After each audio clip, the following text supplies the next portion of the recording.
A whopping wage. Figures released today show Bank of Ireland CEO Richie Boucher was paid more than €840,000 last year. He received a basic salary of €690,000 from the bailed out bank, as well as additional payments and pension contributions of more than €200,000. He waived €67,000 of his salary, but his total pay last year was higher than in 2011.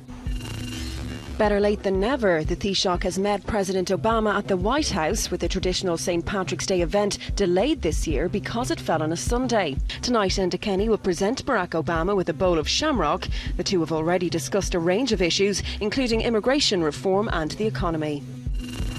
And a sky-high deal. Ryanair has signed a deal with Boeing to buy 175 new generation planes. The airline said that when finalised, the deal will be worth over €120 billion at current prices.